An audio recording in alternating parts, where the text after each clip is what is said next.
Hello guys, welcome back to our YouTube channel. कैसे हैं guys आप सभी? आई होप सभी बिल्कुल स्वस्थ मस्त और अपनी अपनी पढ़ाई में व्यस्त होंगे।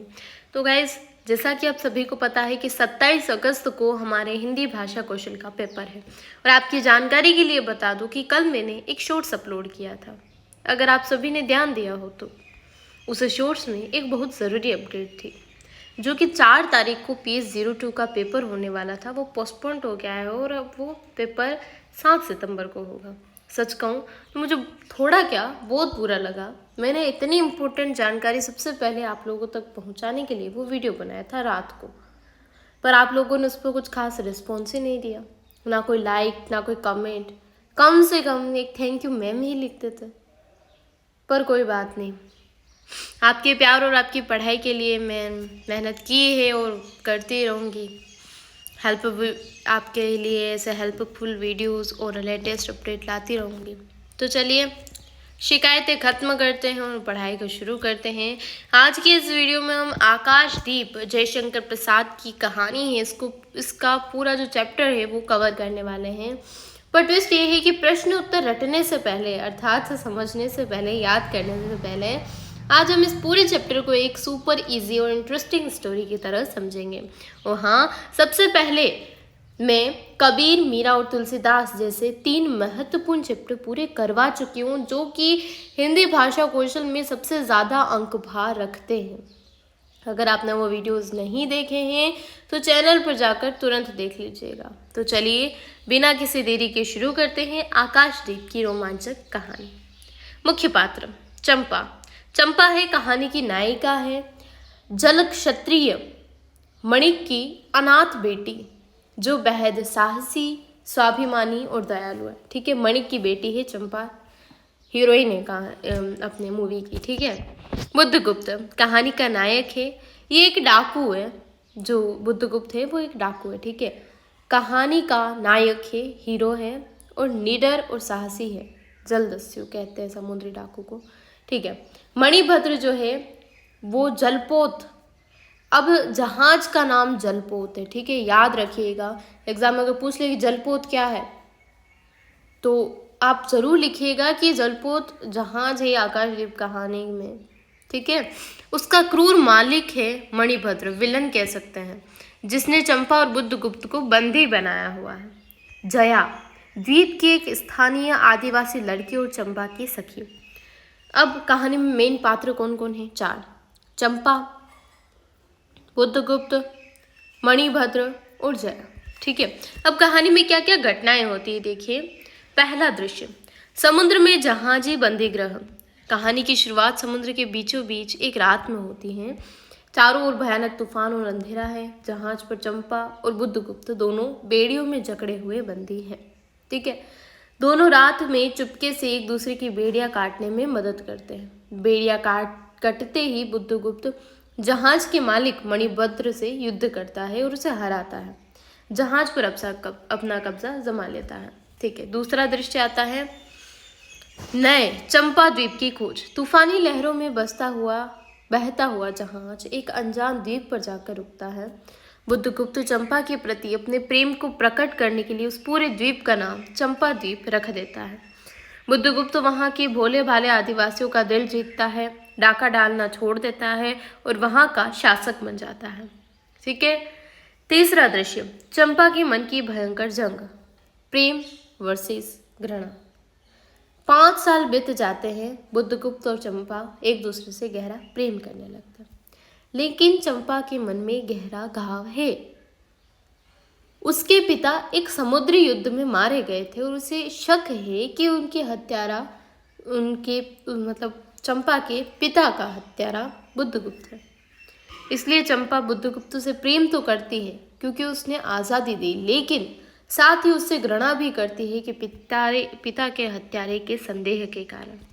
चौथा दृश्य, महात्याग और आकाशदीप।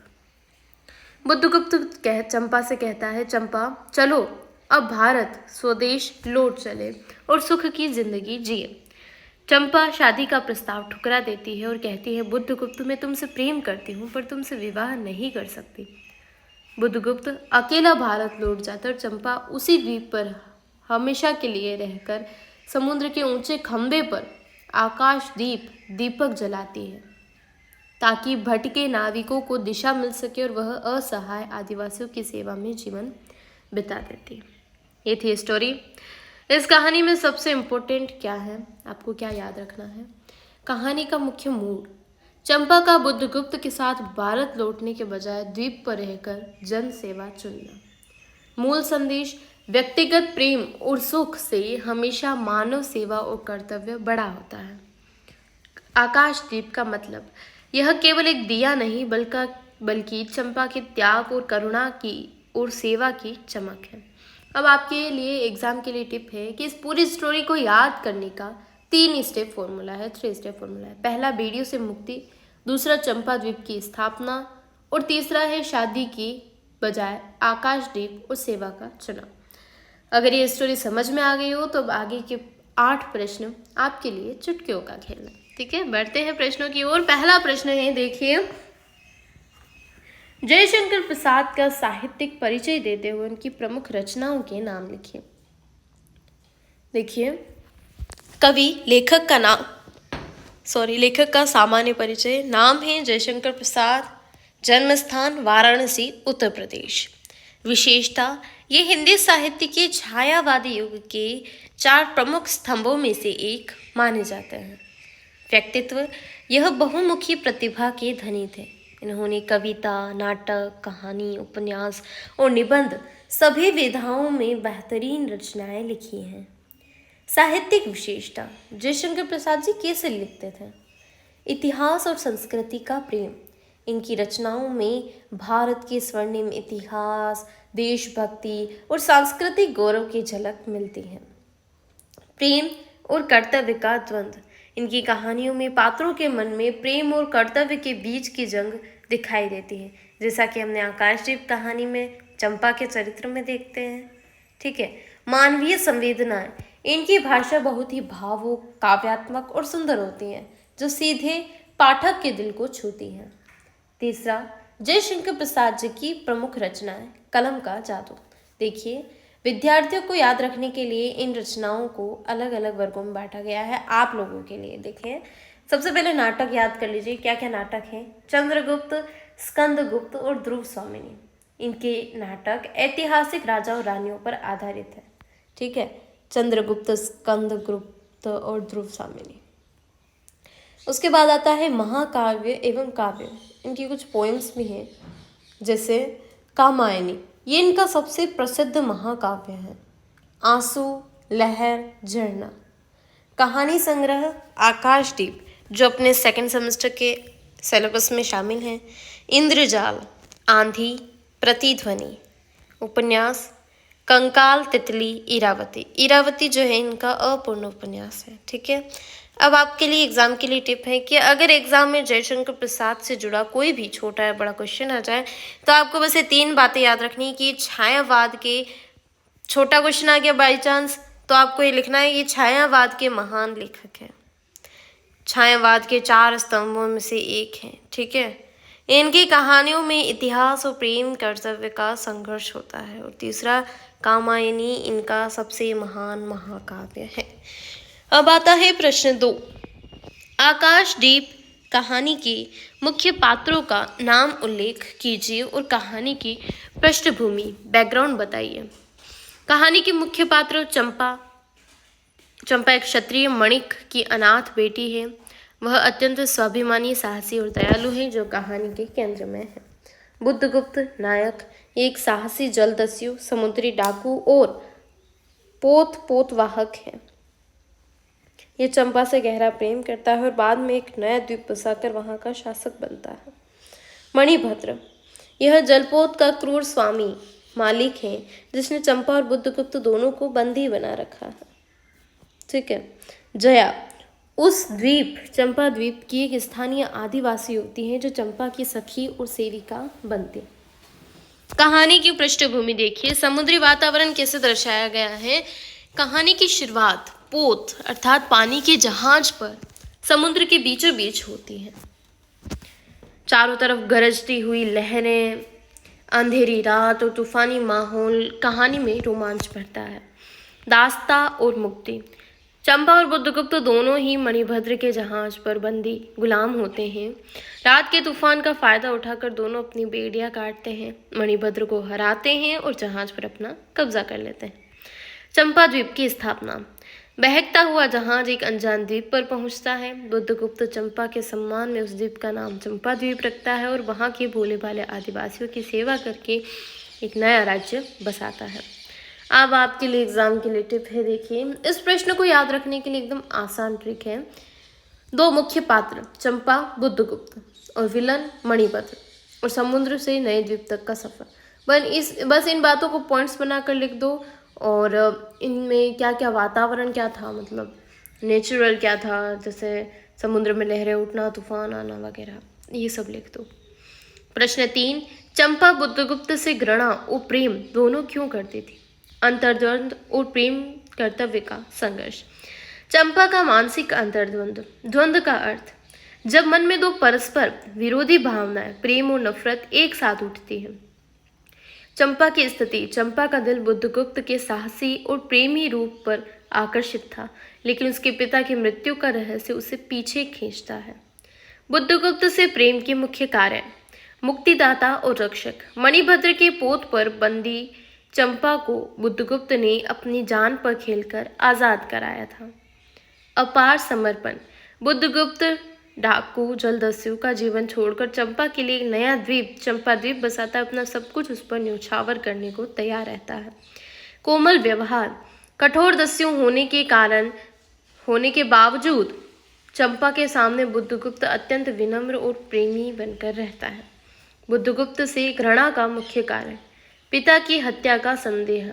चंपा के पिता क्षत्रिय मणिक थे जो जलदस्युओं से लड़ते हुए मारे गए थे और चंपा को पक्का शक था कि वो बुद्धगुप्त ने ही उसके पिता का हत्यारा है, उसने ही पिता को मारा है। कर्तव्य और स्वाभिमान। चंपा सोचती है कि पिता के हत्यारे से प्रेम करना अपने पिता की स्मृति और अपने स्वाभिमान के साथ विश्वासघात होगा। इस द्वंद्व का अंतिम परिणाम शादी से इनकार। चंपा बुद्धगुप्त से साफ कहती है, मैं तुमसे घृणा करती हूँ, फिर भी तुम्हारे लिए मर सकती हूँ, पर तुमसे विवाह नहीं कर सकती। महात्याग और आकाशदीप। बुद्धगुप्त के साथ भारत स्वदेश लौटकर सुखद जीवन जीने के बजाय चंपा उसी द्वीप पर रहकर भटके हुए नाविकों के लिए आकाशदीप जलाने और जनसेवा का कठिन कर्तव्य चुनती है। एग्जाम के लिए टिप देखिए, याद रखिए उपकार के लिए प्रेम, पिता के हत्यारे के लिए संदेह के लिए घृणा और अंत में विजय किसकी होती है? कर्तव्य और त्याग की। प्रश्न 4, आकाशदीप का क्या अर्थ है और चंपा द्वीप पर आकाशदीप क्यों जलाती थी?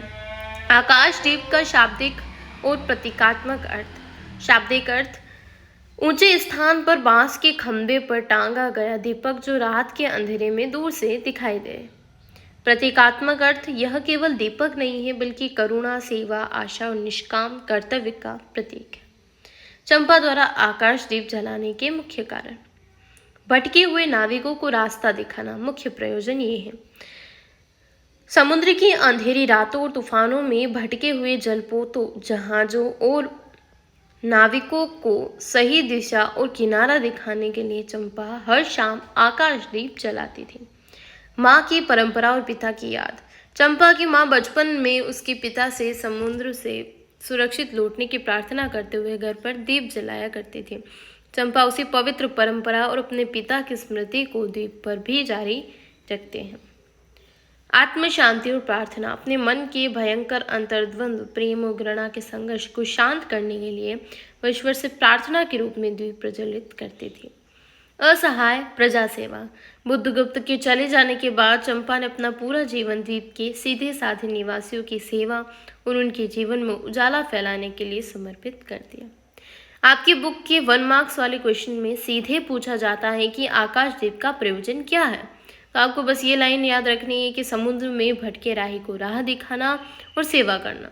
ये क्वेश्चन एग्जाम में छोटे और बड़े दोनों रूपों में आता है। बड़े रूप में आ जाए तो ये डिस्क्राइब करके मैंने आपको बता दिया, इस टाइप से आप लिख सकते हैं और अपने मन से भी बनाकर लिख सकते हैं, क्योंकि पूरी स्टोरी तो मैंने आपको बता दी है। ठीक है, नेक्स्ट क्वेश्चन, आकाशदीप कहानी की मुख्य नायिका चंपा का चरित्र चित्रण कीजिए। चंपा का संक्षिप्त परिचय। कौन है चंपा? चंपा आकाशदीप कहानी की मुख्य नायिका है। वह जल क्षत्रिय मणिक की अनाथ पुत्री है। व्यक्तित्व, वह अत्यंत सुंदर, स्वाभिमानी, निडर, भावुक और कर्तव्यपरायण स्त्री है। चंपा के चरित्र के मुख्य विशेषताएं: साहसी और स्वाभिमानी। चंपा बंदी होने के बावजूद कभी किसी के सामने झुकती नहीं है। जब जलदस्यु बुद्धगुप्त उसे अशिष्टता, बदतमीजी करने की कोशिश करता है तो वह निडर होकर अपनी कटार निकाल लेते हैं। प्रेम और घृणा का आंतरिक द्वंद्व।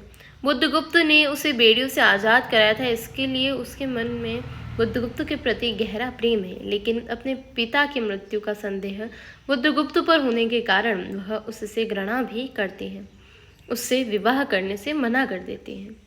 कर्तव्यपरायणता और निष्काम सेवा।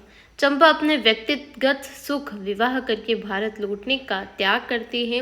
वह द्वीप के अनपढ़ भोले भाले आदिवासियों की सेवा और समुद्र में भटके नाविकों के लिए हर शाम आकाशदीप जलाने के कर्तव्य को चुनती है। करुणा और दया की मूर्ति। चंपा का हृदय बहुत कोमल है। वह पूरे द्वीपवासियों के दुखों को अपना मानकर उनके जीवन में उजाला फैलाती है। वीएमओ के एग्जाम में चंपा का चरित्र चित्रण सबसे ज्यादा पूछा जाने वाला प्रश्न है। कितने मार्क्स का है वो मैं नहीं कह सकती, यहाँ आई थिंक गलत टाइप हो गया है, या हो सकता है कि मतलब क्वेश्चन आ सकता है इससे रिलेटेड। तो इसके लिए उत्तर को बस 4 मुख्य शब्दों में याद रखो: साहसी, स्वाभिमानी, प्रेम घृणा का द्वंद्व और महान त्यागी। इस पॉइंट्स को हेडिंग बनाकर लिखोगे तो पूरे मार्क्स मिलेंगे। प्रश्न 7, कहानी कला के तत्वों के आधार पर आकाशदीप कहानी की समीक्षा कीजिए। समीक्षा के 6 मुख्य तत्व। साहित्य में किसी भी कहानी की समीक्षा के लिए 6 मुख्य अंग माने गए हैं। आकाशदीप कहानी इन सभी पर खरी उतरती है। तत्वों के आधार पर विस्तृत विश्लेषण। कथानक। कहानी जलदस्यु, बुद्धगुप्त और बंदी चंपा के मुक्त होने से शुरू होती है। इसमें प्रेम, घृणा, प्रतिशोध, सेवा, कर्तव्य का सुंदर ताना बाना बुना गया है। कथानक छोटा और रोचक है। पात्र और चरित्र चित्रण। मुख्य पात्र चंपा, स्वाभिमानी और त्यागी, बुद्धगुप्त साहसी और प्रेमी। लेखक ने पात्रों की शारीरिक सुंदरता के साथ साथ उनके मानसिक द्वंद्व का सजीव वर्णन किया है। तीसरा, कथोपकथन, संवाद। संवाद छोटे और गंभीर पात्रों की मनोदशा को दर्शाने वाले हैं। उदाहरण: बुद्धगुप्त, तुम मेरे पिता के घातक हो, मैं तुम्हें क्षमा कर चुकी हूँ पर तुमसे विवाह नहीं कर सकते। देशकाल और वातावरण। समुद्र की उठती लहरें, अंधेरी रात, जलपोत, जहाज और द्वीप पर जलता हुआ आकाशदीप कहानी में रहस्य और रोमांच भरता है। भाषा शैली। भाषा शुद्ध, संस्कृतनिष्ठ, तत्सम प्रधान और काव्यात्मक है। शैली भावुक और चित्रात्मक है। उद्देश्य: व्यक्तिगत प्रेम और सुख से ऊपर उठकर मानव सेवा और कर्तव्य को चुनना ही इस कहानी का मुख्य उद्देश्य है। अगर एग्जाम में किसी भी कहानी की समीक्षा का क्वेश्चन आए तो 6 हेडिंग लिखो: कथानक, पात्र, संवाद, वातावरण, भाषा शैली और उद्देश्य। इन हेडिंग्स में उत्तर लिखने से फुल मार्क्स मिलते हैं। कोई भी स्टोरी आ गई, इसी का जरूरी नहीं है, कोई भी स्टोरी आ गई उसके कथानक के बारे में लिखो, उसके पात्र के बारे में लिखो, संवाद लिख दो कि किसने क्या क्या बातें कही, कौन मेन पात्र था और वहाँ का वातावरण कैसा था, किस चीज़ के बारे में कहा गया है, और भाषा शैली कैसी है, और इसका मेन उद्देश्य क्या है। प्रश्न 8, आकाशदीप कहानी के महत्वपूर्ण गद्यांशों की सप्रसंग व्याख्या कीजिए। सबसे पहला गद्यांश आता है: कितना जल, इतनी शीतलता, हृदय की प्यास न बुझी, पी सकूंगी नहीं तो जैसे बेला से घोट खाकर सिंधु चिल्ला उठता है, उसी के समान रोदन करके या जलते हुए स्वर्ण गोलक सदृश अनंत जल में डूबकर बुझ जाऊं। संदर्भ: प्रस्तुत गद्यांश जयशंकर प्रसाद द्वारा रचित प्रसिद्ध कहानी आकाशदीप से लिया गया है। प्रसंग: चंपा समुद्र के किनारे बैठी हुई है, अपने मन के भीतर चल रहे प्रेम, घृणा और वेदना के संघर्ष को प्रकट कर रही है। चंपा समुद्र के असीम जल को देखकर सोचती है कि बाहर चारों तरफ इतना पानी और शीतलता है, फिर भी उसके मन की तपन, दुख, शांत नहीं हो रहे। जिस प्रकार समुद्र की लहरें तट से टकराकर चीख उठती हैं, उसी प्रकार चंपा का मन भी अपने पिता की मृत्यु के रहस्य और बुद्धगुप्त के प्रति अपने प्रेम के बीच तड़प रहा है। विशेष काव्यात्मक भाषा और भावात्मक शैली का बहुत ही सुंदर प्रयोग किया गया है। दूसरा गद्यांश आता है, भगवान मेरे पथ भ्रष्ट नाविक को अंधकार में ठीक पथ पर ले चलना। मैं तुम्हें क्षमा कर चुकी हूँ पर तुमसे विवाह नहीं कर सकती। मैं तुमसे प्रेम करती हूँ पर तुमसे नफरत भी करती हूँ। संदर्भ, यह गद्यांश जयशंकर प्रसाद की कहानी आकाशद्वीप से उद्धृत है।